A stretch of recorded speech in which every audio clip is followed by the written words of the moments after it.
CM पद को लेकर महाराष्ट्र में भिड़े बीजेपी, शिंदे और अजीत पवार। टूटेगा एनडीए। एनडीए में सीट बंटवारे पर फंस गया पेच। बीजेपी 200 सीटों पर अड़ी। अजीत और शिंदे गुट बीजेपी की दावेदारी से नाराज। लोकसभा चुनावों में बीजेपी को महाराष्ट्र में जबरदस्त हार मिली थी। पार्टी पहले नंबर से सीधे तीसरे पर पहुंच गई।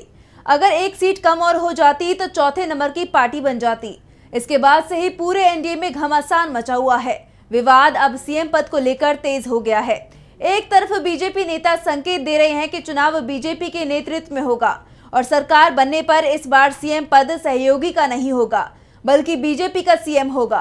तो दूसरी तरफ शिवसेना शिंदे गुट की तरफ से दावा किया जा रहा है कि बीजेपी हाईकमान से पहले ही डील हो चुकी है कि चुनाव एकनाथ शिंदे के नेतृत्व में लड़ा जाएगा और सरकार बनी तो शिंदे ही सीएम होंगे। तो अब इस मामले में एनसीपी अजीत गुट की एंट्री हो गई है। एनसीपी ने भी अब सीएम पद को लेकर दावा ठोक दिया है। साथ ही महाराष्ट्र विधानसभा चुनाव के लिए सीट बंटवारे में भी बड़ा हिस्सा मांगा है। एनसीपी अजीत पवार गुट के विधायक अमोल मिटकरी ने कहा कि हमारी तरफ से सीट बंटवारे में 80 सीटों की मांग की गई है। मिटकरी अजीत पवार के बेहद करीबी माने जाते हैं। उन्होंने बीजेपी पर तंज कसते हुए कहा कि बीजेपी चाहती है कि 200 सीटों पर वो अकेले चुनाव लड़े। ऐसे में मेरा सवाल है कि वो गठबंधन के दूसरे दलों को कुछ देने वाले भी हैं या नहीं। हम भी चाहते हैं कि 70 से 80 सीटें हमें मिले। हमें इसका वादा भी किया गया था। अब लगता है उनका वादा पूरे करने का मन नहीं दिख रहा है। हमारी पार्टी महायुति में सबसे बड़ी पार्टी बनकर उभरे, ये मेरी इच्छा है। हम भी दावा कर रहे हैं कि मुख्यमंत्री एनसीपी का बने। अभी पार्टी में अजीत पवार के अलावा कोई और चेहरा नहीं है। हम चाहते हैं कि इसी सत्र के दौरान सीट बंटवारा हो और मेरी पार्टी को ज्यादा से ज्यादा सीटें मिले और मुख्यमंत्री हमारी पार्टी का बने। एक तरफ एनसीपी अजीत गुट ने ज्यादा सीटों के साथ सीएम पद पर दावेदारी ठोक दी है, तो दूसरी तरफ महाविकास अघाड़ी गठबंधन में सीएम पद को लेकर किसी तरह की दावेदारी सामने नहीं आई है। शरद पवार ने साफ कर दिया है कि हमारा लक्ष्य इस समय सिर्फ एक ही है, राज्य में विधानसभा चुनाव जीतकर सरकार बनाना। मुख्यमंत्री कौन होगा, कांग्रेस का होगा, शिवसेना यूबीटी का या फिर हमारा, ये हम बहुमत हासिल करने के बाद तय कर लेंगे। अभी किसी का नाम सीएम पद के लिए तय नहीं है।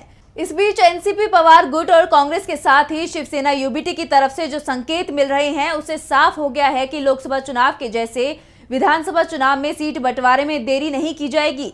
संकेत मिल रहे हैं कि तीनों ही दलों के बीच इस बार सीटों का समान बंटवारा किया जाएगा, क्योंकि गठबंधन में शामिल तीनों ही दल मजबूत स्थिति में हैं। इससे पहले लोकसभा चुनावों की समीक्षा के बाद ये सामने आया था कि टिकट वितरण में देरी के चलते आधा दर्जन से ज्यादा सीटें जहां महाविकास अघाड़ी गठबंधन को जीत मिलनी थी, वहां पार्टी हार गई थी। ऐसे में इस बार विधानसभा चुनावों में सीटों का बंटवारा चुनावों से पहले ही कर लिया जाएगा। साफ है, एक तरफ महाविकास अघाड़ी यानी इंडिया गठबंधन में सीट बंटवारे से लेकर सीएम पद तक किसी तरह का विवाद नहीं दिखाई दे रहा है, तो दूसरी तरफ महायुति यानी एनडीए गठबंधन अभी से बिखरता हुआ दिखाई दे रहा है। दावा तो यहां तक किया जा रहा है कि चुनाव से पहले एनडीए बिखर सकता है, क्योंकि आरएसएस के दबाव में बीजेपी अब अजीत पवार से किनारा करने की तैयारी कर रही है। पार्टी एकनाथ शिंदे के साथ विधानसभा चुनाव में उतरने की तैयारी में है। इसके बाद ही कहा जा रहा है कि आने वाले समय में बीजेपी के लिए बहुत मुश्किल खड़ी हो सकती है।